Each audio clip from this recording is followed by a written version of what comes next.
अस्सलाम वालेकुम। और दोस्तों, कैसे आप?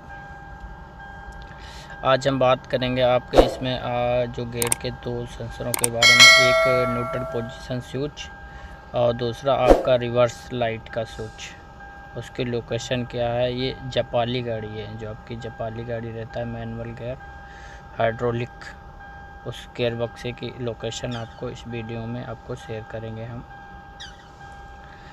और मेरे जो भी भाई मेरे वीडियो को देख रहे हैं, प्लीज़ वीडियो को लाइक ज़रूर करें। अगर आप सब्सक्राइब करें तो अच्छी बात है, अगर नहीं करते हैं तो आप लाइक ज़रूर करें। लाइक करने से क्या है कि हमारा वीडियो आगे तक वायरल होता है और भी भाई हमारे देख पाते हैं उस वीडियो को और इससे कुछ लाभ उठा पाते हैं।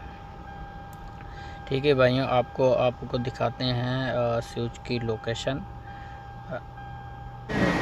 अभी आप जो स्विच देख रहे हैं ये हमारा रिवर्स लाइट का स्विच है, जो कि साइड में लगा होता है। बस जब हम गेयर डालते हैं पीछे की लाइट चलती है तो अभी आप जो स्विच देख रहे हैं न्यूट्रल पोजीशन पर है। स्विच भी बोलते हैं इसे सेंसर।